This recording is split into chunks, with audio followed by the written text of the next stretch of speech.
Hey everyone, just wanted to mention that this video does contain spoilers for episode 1 of the new TV series The Mandalorian. So if you want to avoid spoilers before starting the series, which I would definitely recommend, please proceed with caution. With that, thank you very much for your tremendous support as always everyone, and I hope that you enjoyed today's video.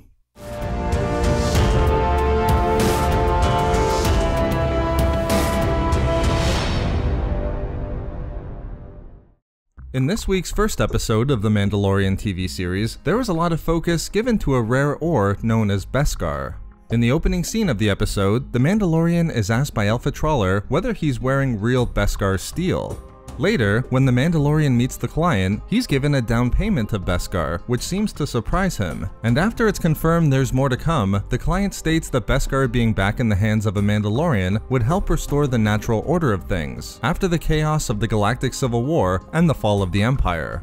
And finally, we see an important scene where this seemingly small amount of Beskar produces a powerful new shoulder pauldron for the Mandalorian, which is a vastly superior upgrade from the previous armor used, with the leftover ore being used to fund his tribe's sponsoring of new foundlings, which I've thought of as an effort to bring in new members. But it must be asked, what is Beskar, and why is it the basis for so many important events within the introductory episode of The Mandalorian?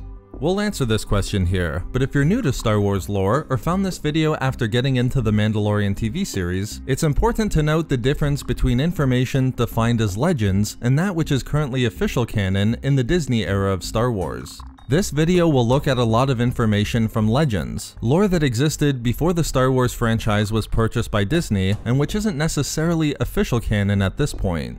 However, some of the information does cross over, and more importantly, I believe there's a lot of potential for The Mandalorian to begin reintroducing the former Legends lore back into official canon. For this reason, I believe the Legends lore for Beskar is very important, and I'll make a few predictions for the new series that could follow from it. But at the very least, we'll see how Beskar has been treated within the Star Wars universe prior to the Mandalorian TV series. In Legends, Beskar was the name of the extremely durable iron ore within the language of the Mandalorians known as Mandowa. To the rest of the galaxy, it was also known as Mandalorian iron, earning its name due to the only source of the metal being within the outer rim world of Mandalore and its moon Concordia. When the original Tong species conquered the Mandalore system for themselves roughly 7,000 years before the era of the films, it was believed it was the metal itself that brought them to Mandalore. But regardless of whether it was their initial motivation or not, the Mandalorians and their society would be completely shaped by the Beskar they found.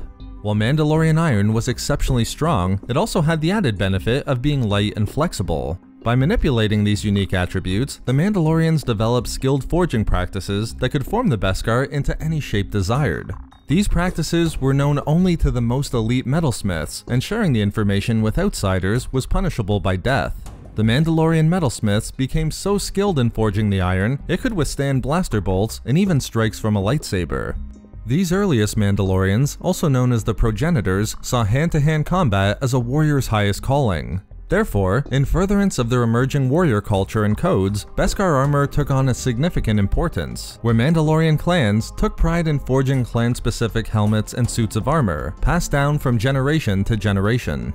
The importance here isn't merely the strength and unique attributes of Beskar. These qualities have already been brought into Star Wars canon along with their names Beskar and Mandalorian Iron, so to see it within the Mandalorian TV series isn't too surprising. The importance is the way Star Wars Legends established the connection between the Mandalorians and the armor forged of Beskar. So long as there was Beskar armor, there were the Mandalorians and their traditions.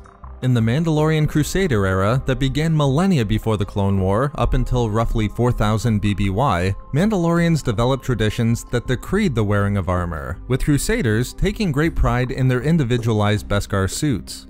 Although the next few decades would see Beskar reduced as the Mandalorian Neo-Crusaders of Mandalore the Ultimate couldn't mine enough Mandalorian iron to keep up with the armor needs of its expanding military, the traditions were still recognized.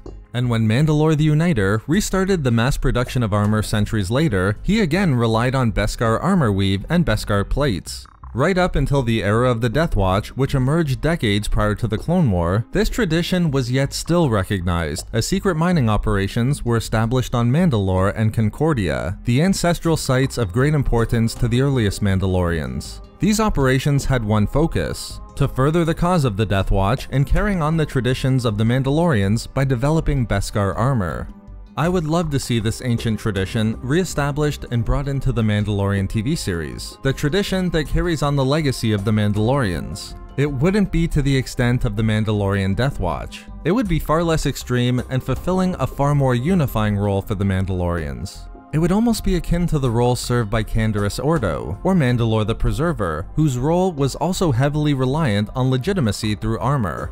In canon, the Mandalorian clans have been so plagued by infighting and civil wars, I think the show could bring in some much needed closure and a path forward for the Mandalorians here.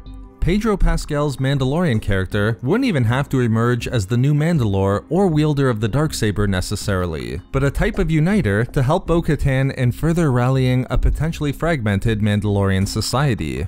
This is of course assuming Bo-Katan and the contingent that was formed in the final season of Rebels still exists. We just don't know at this point, and to be honest, it's been 10 years since the events of Rebels, and with the Galactic Civil War ignited, and a potentially wrathful Vader and Empire aimed at the Mandalorians, the situation could be even worse by the time we get to the timeline of the Mandalorian TV series.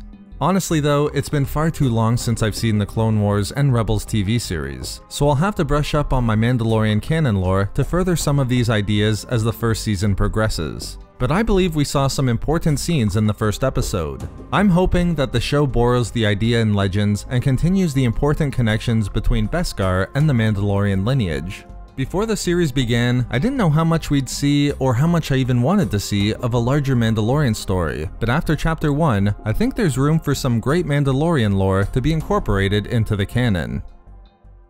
So there we have it, Beskar and its importance within Mandalorian society. Thank you very much to all of the Patreon members of Star Wars Reading Club, as your support is so greatly appreciated. You can find all of our social media links and a link to our Star Wars gaming channel in the description below for updates and even more Star Wars content. We love making these videos, so why not subscribe for more fun Star Wars theories and discussions. Also, if you enjoyed the video, think about giving a like or leaving a comment. If not for me, for dying to know what the signet will be.